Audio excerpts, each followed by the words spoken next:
All right, everybody, I am heading out on another crazy experiment. My good friend Oleg and I are going to take this massive truck here. He has a license, don't worry.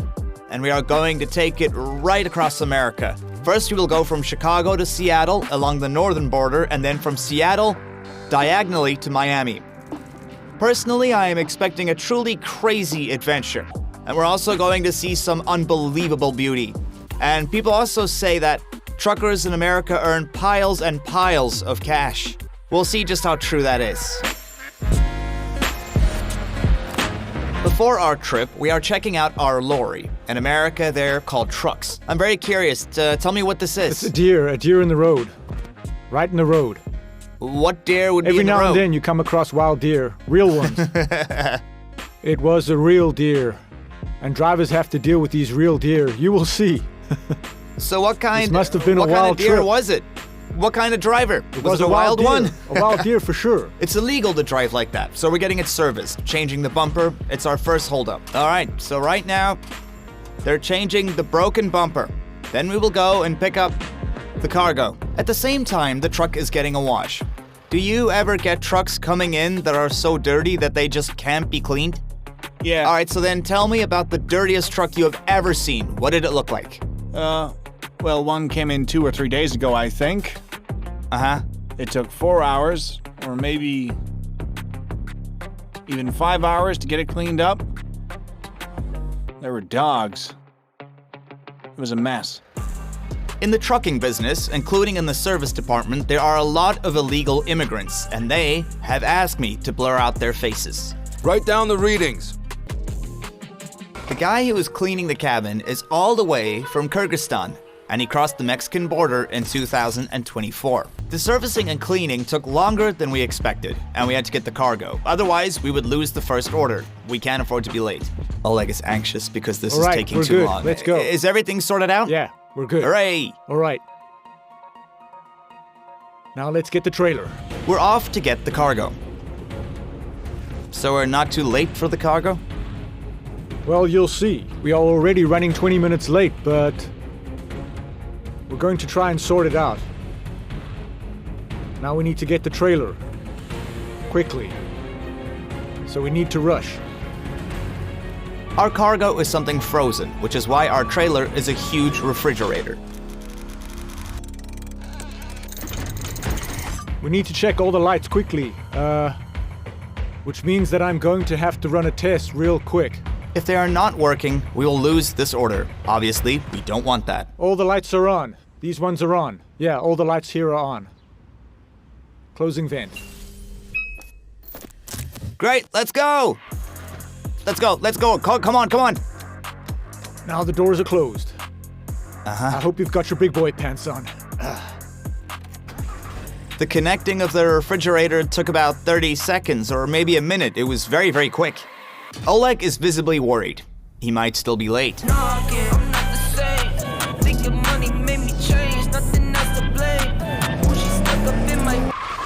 We have a pickup in downtown Chicago. We have a long way to go. It's long. It's very long. Through the traffic. Through all the traffic. And how are we going to get through downtown in this massive machine? You know, you'll find loads of, you can find a lot of videos where, there are old bridges and trucks that are constantly crashing into them, and those who don't know the roads they're on or don't have a navigation system that tells them how high the clearance of the bridge actually is, or they drive along and don't look at the signs and get caught on the bridge. Yeah. And because of these bridges, experienced truckers use not only the usual city maps, but also 3D ones, so they can see the bridges and road junctions. In America, a missed turn could end up costing several $1,000s. Especially in New York, that is how it works. So even if you drove into some alley or missed your corner, for example, maybe you're using Google. Let's say that you missed your turnoff, and you can stand there under the bridge, and maybe you don't crash into it, but you need to turn the truck around. You are massive.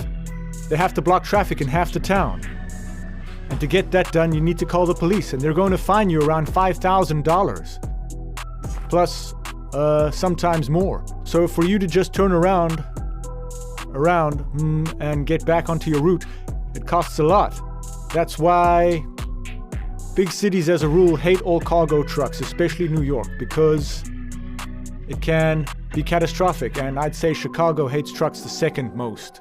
On top of that, junctions in many cities can be so complicated that it will be impossible to make sense of which way you're supposed to be going. The most confusing one in the country is the High Five Junction, or Five Heights, in Dallas. From above, it really looks like spaghetti mixed on a plate. Those crazy junctions go straight into the sky, and if you miss one turn, you have to drive around 50 miles before you can turn back. No. Dallas is probably the most horrible city. Well, no, New York's number one. The second one is Dallas in Texas. I don't know, maybe you saw something like that in China. They're all mixed up and complicated.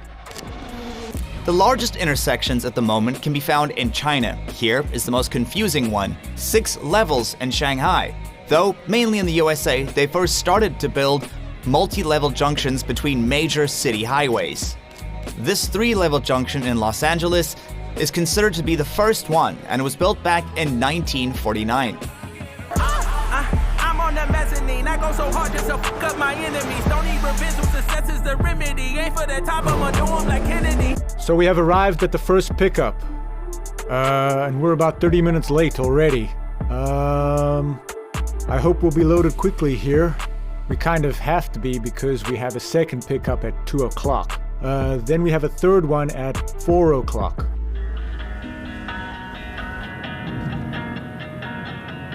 We are lucky, and the owner of the warehouse didn't give our order to somebody else. In America, there is a real war for profitable cargo, as all of the brokers are trying to take them from each other.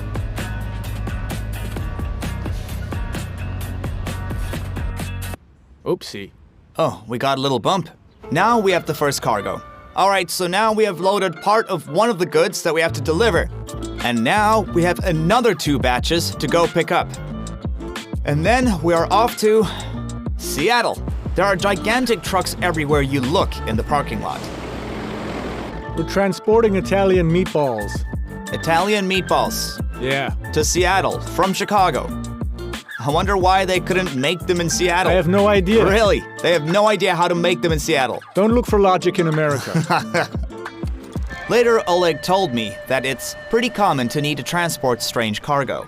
I always say it's pointless to try and find logic in America. Because there is none whatsoever. I know this for a fact. Ordinary cargo costs $10,000 gross. We get there for the pickup, and all it is a couch.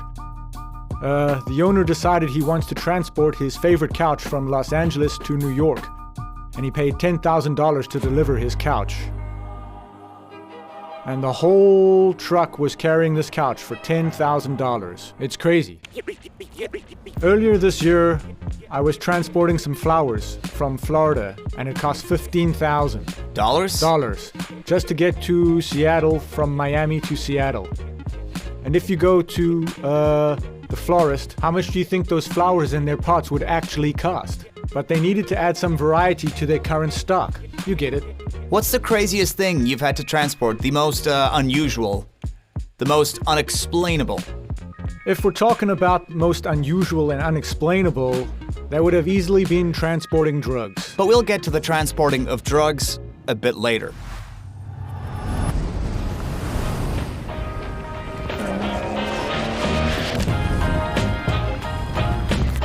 We finally finished loading up in Chicago. I pretend to help Oleg by securing the cargo, and throughout this trip I will pretend to be a truck driver in as many chances as I get.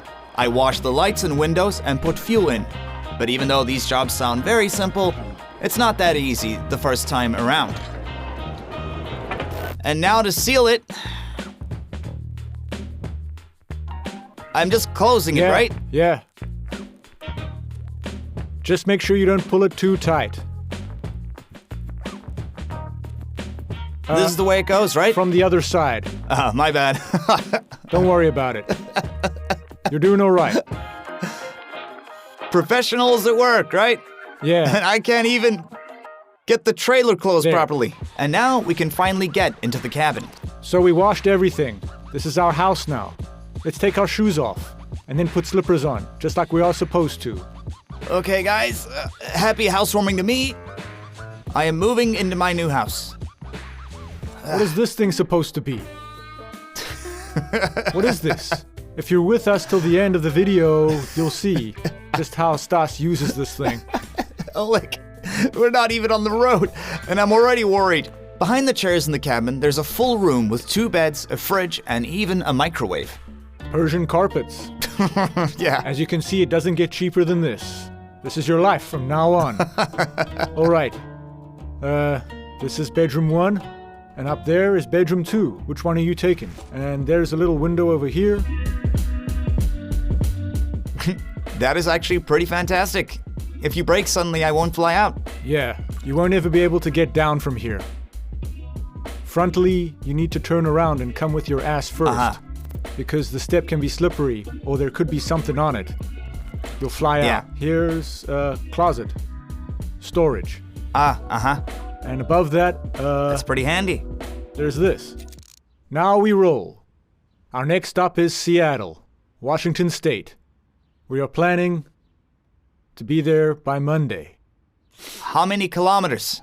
The navigation system is showing 2,108 miles. We'll get there at 9:28 p.m. So basically that's 3,000 kilometers, more than 3,000. Yeah, maybe 3,500. I don't remember. You forgot about kilometers that quickly? Well, the first year when I first learned to convert them, I learned to count in centimeters. But it's the temperature that really got to me. Let's say the display is saying that it's 75 degrees. That is in Fahrenheit. Here's the method. Minus 30, then you have that, and you get Celsius. So we take 75, minus 30 is 45. And then you divide that number by 2, 22 and a half. So today it's 22 degrees.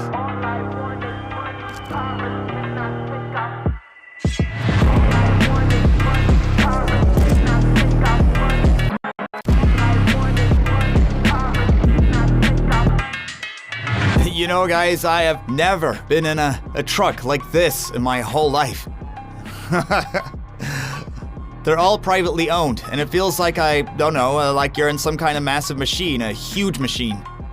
I mean, just look at the windows. They're not just big, they're absolutely massive. You can see everything from up here, and all the cars below look like tiny bugs, like you could just squash them. And so, our first cargo, 10 tons of frozen meatballs from Chicago all the way to Seattle for $3,650. We have 2.5 days to get them to their destination, or we won't get paid.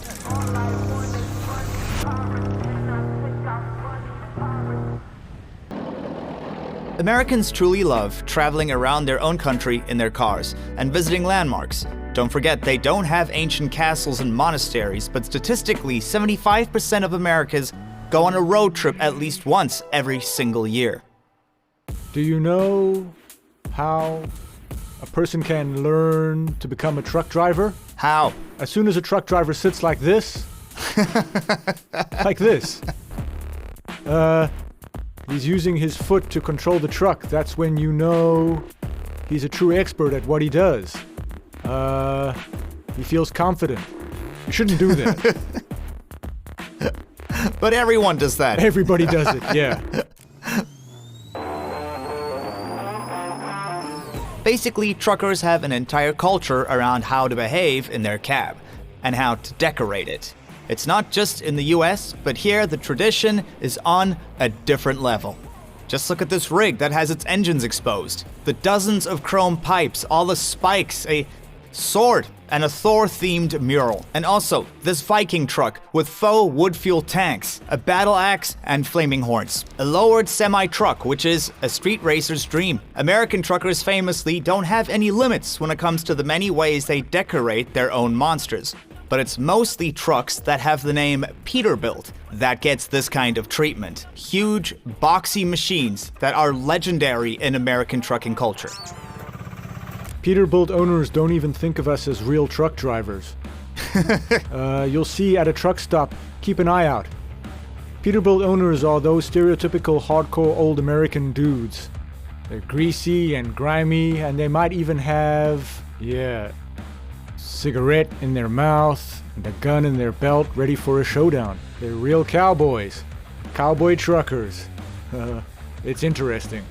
It's like a whole identity, a culture that they've built around Peterbilt trucks. Uh-huh. You really have to love them. Those are more expensive than the other trucks, and they all look a lot cooler. Americans love decorating their homes and everything, right? Yeah.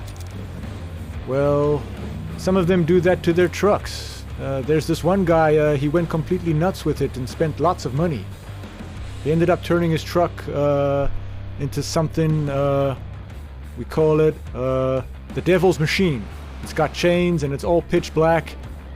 And he drives it all over America, and wherever he goes, people stop and film it. I've seen him around.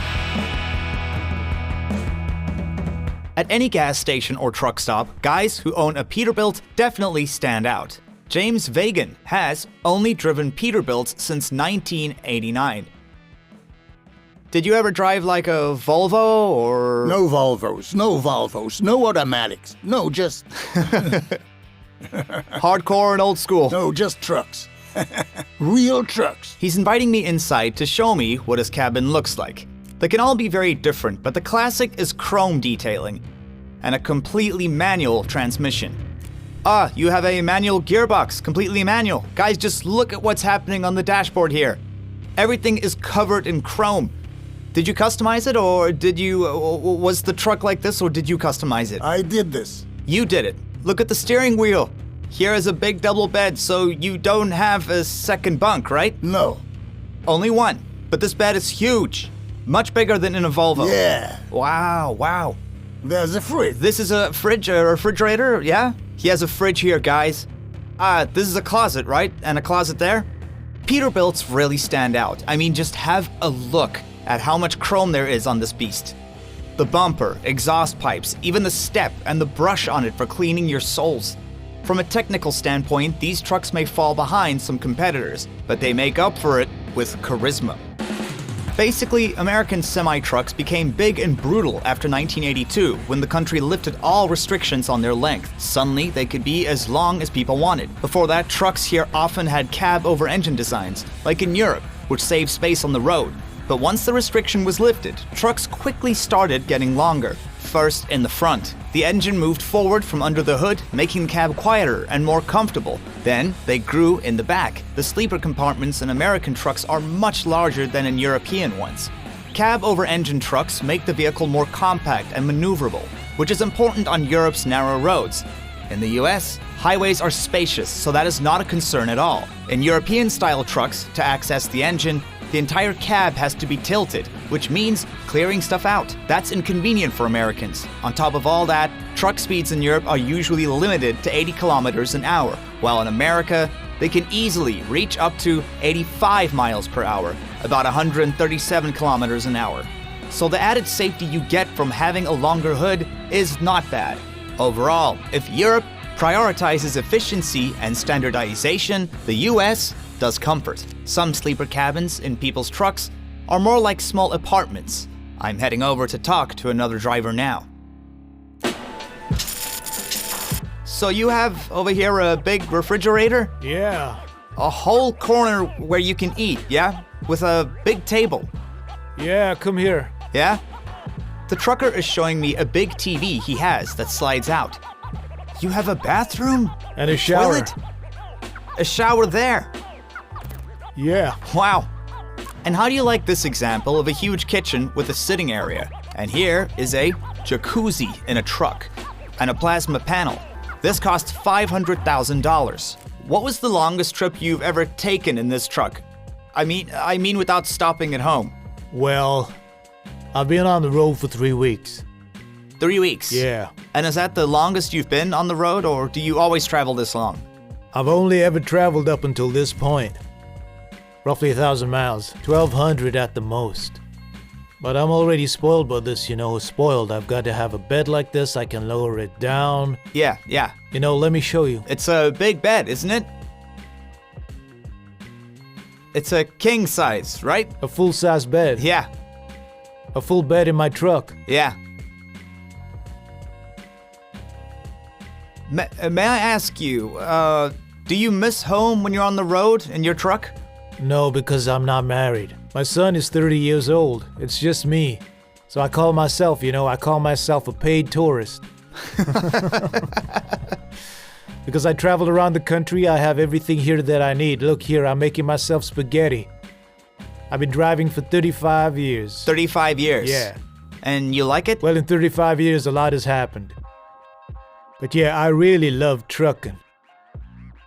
Because nobody tells you need to do this and you need to go there. You just load your cargo and take it where you need to go to deliver it. And that's it. That's all. I stop where I want to stop, you know?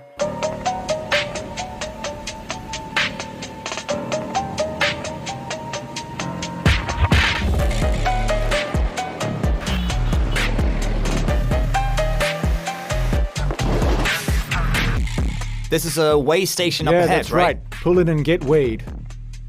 Before every new leg, you have to get weighed. But there are rules. Each state has its own limits for how much weight you're allowed to carry in your truck. But overall, across most of America, the limit is 80,000 pounds. Not every single truck gets weighed. It's completely random. In fact, after driving over 9,000 kilometers across the US, we only had to go through this process once. We're carrying a small load, so we're hoping that they let us go right away. They weigh us. And if the reading comes in too high, then What will happen? they'll put us out of service. Right now we're at 59,000. So we're not too heavy. Pretty light. The police can also do an inspection on the spot, and if they do, the stop could take a while. An officer comes to ask me what I'm doing in the cab. Are you a driver too? No. According to American law, strangers are not allowed inside the cabin, which is why truckers are usually unwilling to pick up a hitchhiker. For me, for example, Oleg organized an official permit, but the officer still wasn't convinced, so he decided he was still going to detain us. You and I didn't get lucky. We're off to the police station. The weather's being strange, frosty and sunny. The officers are checking our documents, and it turns out that there is a raid on trucks. They're stopping all of them today, Yes, right? that's the way it seems. They're inspecting every truck. You passed inspection. All the paperwork is here. Do you have any questions? May I ask, just for my blog, what exactly are you inspecting? I just want to know what you're checking for. So, I pretty much just check all the documents, all the paperwork, and I go out there, do a walk around. I'll check the truck, lug nuts, seat belts, all the things that have to do with safety. Do you often find trucks that aren't in order? Oh yeah. Cracked rims, loose lug nuts, bad seat belts. Depending on how bad things are, we either completely take the vehicle off the road or send it for repairs. Yeah. However, for successfully passing such an inspection, a truck driver in the US gets some nice bonuses. For passing the inspection, they gave us $300. Oh, we're going Yeah. to get $300 from this. Yeah. And I'm sure you're wondering why the company incentivizes passing inspections. Well, passing the inspection cleanly, It improves the rating, right? Yes. Aha, so It it's helps for to the bring insurance company. premiums down. It makes the company seem reliable and like a company that does things properly. That's awesome. So for this trip, we are going to get $3,950 for 3 days of travel. And once the trip is over, we're going to add up our expenses.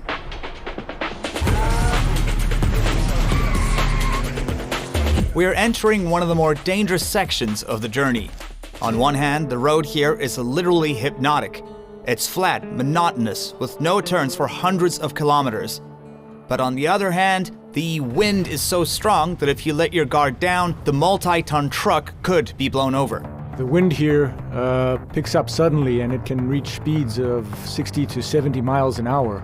It's constantly relentless wind. Here, the driver starts turning the truck, and the driver slows down. But this does not save him. Oh boy, here we go.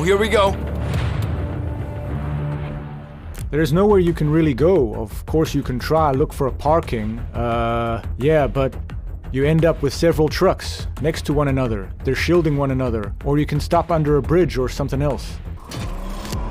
For the last few years, there have been rumors about what truck drivers earn. Some people say that it's mountains of gold. There is a UPS driver who earns an average of $170,000 a year. Hi, I'm Clarissa Rankin. I'm 36 years old and I live in California. I'm a female trucker.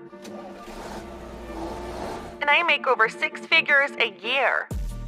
Last year, JC Rankin said that I earned in total $144,208. The most I ever made in just 4 days is $1,900. Right, $2,700 fell in my account. To be exact, $2,722. That was in the first week I worked by myself. And on the other hand, there are drivers that struggle to make ends meet. Many drivers have found themselves homeless now. They can't afford a home. This is my home. Truckers even started protesting to be paid normally, and so that immigrants and newbies are kept from driving to not lower the prices. In the days of COVID, there was a big fight. There were some some truckers who were receiving insane amounts of money, up to $50,000 a month net. That's what they took home. And 50,000? Yes. Is that possible? Yes. The country has run into a deficit of trucks. There actually aren't enough truck drivers to clear the backlog at the ports. That's good news for Ron Boldner, who has big dreams of driving a big rig. What made you decide to go for it now? Well, money, of course. Reports that demand is driving up paychecks for first-time drivers. We the top 10, UGK the major way, not playing, it don't stop here. Traffic lights, we going, No one wanted to drive, but the cargo had to be delivered. People had to be fed, groceries and household goods needed to be taken to the supermarket. And they paid insane amounts of money, and the drivers who signed contracts, they signed up with delivery companies. There was this old guy that I met in Denver, in Colorado. And in COVID, he had a contract with Kruger, that's a grocer, to do 300 miles a day. So he would leave at 6 a.m. and at 2 p.m. he would be back at home. And that was every day. The only catch was that he had to agree to work on Saturdays too, 6 days.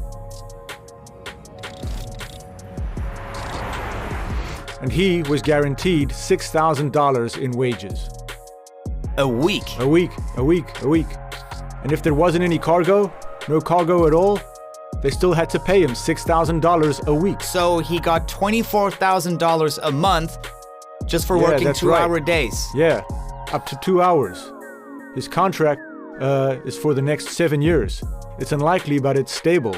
And a stable $24,000 a month. Yeah. Just for driving 300 miles a day. 300 miles, yes. 300 miles. Wow, he's living the dream, Oleg. In America, there are tons of crazy things going on. And I keep saying that in America, you can't apply logic to anything. Because there isn't any at all. None of it makes any sense.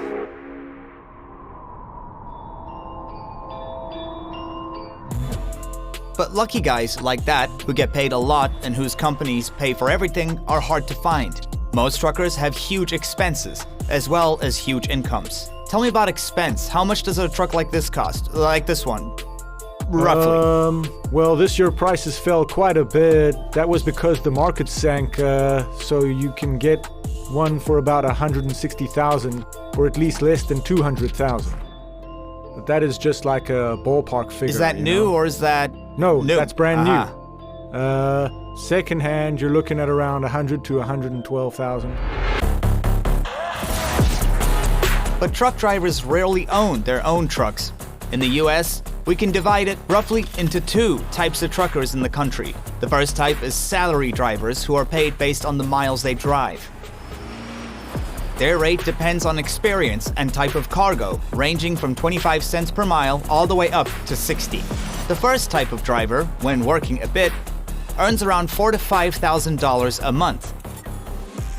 And then there's the second type of driver who works for themselves. They pay for everything themselves. So leasing, as well as insurance, truck maintenance, as well as fuel, and the broker's fee for finding loads. But they get to choose which loads they want to take, and they keep the costs of the transport. The second type of driver can make tens of thousands of dollars a month. But they can also go bankrupt at the drop of a hat. For example, if the truck gets stuck in a snowfall and needs to be towed, that's going to cost around $5,000 in the USA.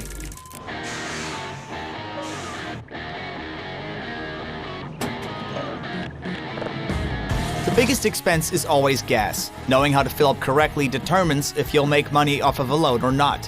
All right, come on. We're going to fill up a tank. Filling up a vehicle can be tricky over here. Prices for gas in the USA vary greatly from state to state. Dallas, Texas. In Texas, you are going to pay the least for fuel. And by the way, quite expensive. San Francisco, I think it'll be more than $5. It'll be $5.10 or $5.20 a gallon. And when you're dealing with a crisis, it can get bad. Now let's have a look at Sacramento. That's getting close to 5. Yeah, it's almost 5. That isn't bad. That's not bad. That's all right. That's pretty cheap for California. During the Depression, it reached $11 a gallon. $11 a gallon? That's right. There were a lot of videos on the internet that spoke about it. They compared when their meter worked for the pumps. They compared it to the slot machines, you know, when the fruit spins past. They were waiting for the jackpot to hit. And in the end, you're refueled for $1,500. Jackpot. Our truck is a gas guzzler, about 30 liters per 100 kilometers. And in one day, we can drive up to 1,300 kilometers. The difference in diesel price by $1 per gallon could save us $100 a day, or a couple of $1,000s a month. We're trying to make it to the Rapid network, where the cheapest fuel on our route is. $3.10 per gallon, but in the night, we're still forced to make another stop. We're filling up with diesel for 3.63. At that price, we won't be taking much. Since you're going to be filling up, I'm not going to bother putting gloves on.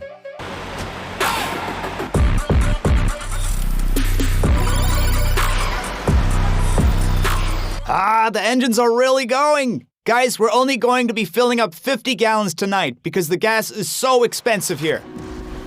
While the fuel is being pumped into the 2 tanks, we scrape the bugs from the windows and headlights. It helps for a short time. After about half an hour of driving, the windshield will be filthy again, but at least we can enjoy how clean it is for a little while. There. All right, we finished fueling up.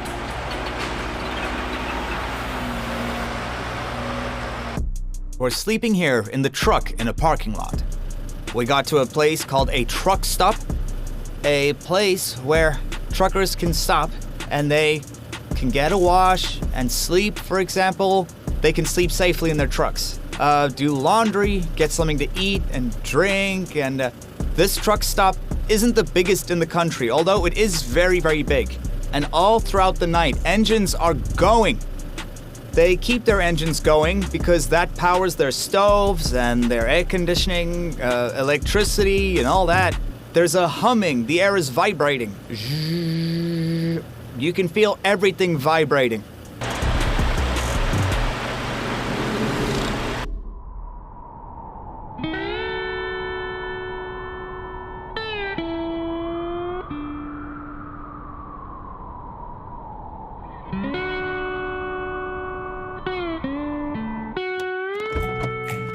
But we've decided not to stay here long, and we leave early in the morning, so that we can find better priced fuel. Oh my gosh, guys. It is a beautiful morning. There are just endless expanses. The sunrise, look at this, is happening in front of my eyes. The air is fresh. It is so clean and pure and sweet. You slept in this shower trailer, where of course it is not as cozy as my bed at home. But then you wash yourself in that public toilet there, but then you step outside and you see all of this, and it is incredibly beautiful.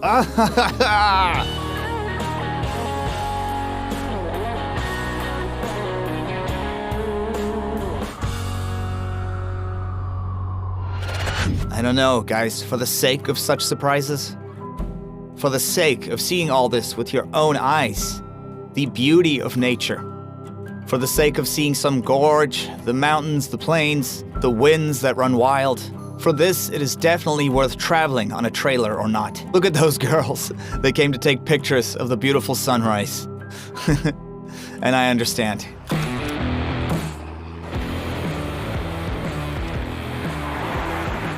By the time we got to the store to clean ourselves up a little bit and have breakfast, I was already very hungry.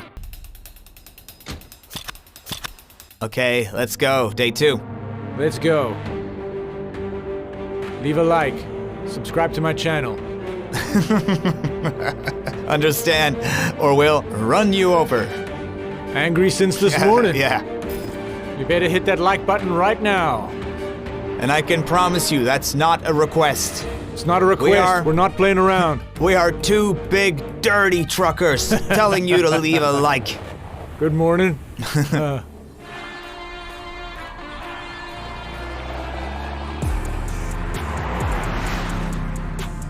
Remembering the variety of pills that they were selling at the truck stop, I decided to ask Oleg about his personal life on the road. Tell us about girls on the road. Is there such a thing? No. I've seen a bit of that in the more seedy outlaw states, yeah. Somewhere in, for example, Memphis, if you go to the truck stops there, you might find some dodgy girls hanging around, but for them to come up to the window and knock and say, basically saying, do you have a moment to hear the Gospel of Matthew? Yeah, that doesn't really happen. Yeah. That doesn't happen, right? And they don't stand on the sides of the roads. No. Even in the big cities, it's not really a thing anymore, except in maybe spots like San Francisco. But for somebody to just be hanging out on the side road doesn't really happen. First of all, truckers are not allowed to pick anyone up on the road because you never know what someone might do, you know? And a truck is a very serious vehicle that could be used for a terrorist act or whatever. So it's not just about picking up hitchhikers. If someone is clearly in need of help and you see something crazy happening, then you can stop, and you should stop and try to help them out. But to just pick up a passenger, even with you, we did it the right way. But I wouldn't just be able to pick you up. There's a whole long process to go through. So here we have a straight road until 1,114 miles, and then we turn right. The only thing about this road is that it goes straight as an arrow.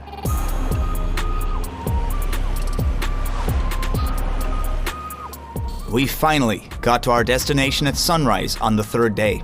We're in Washington State right now. Washington State is the state of pines, mountains, and the beauty of the north.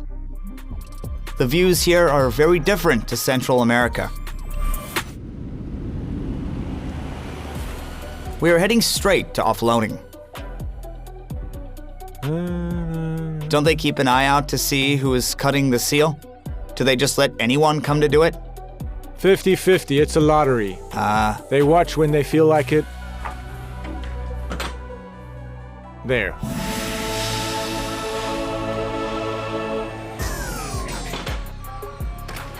I am taking that, pushing it, putting it here.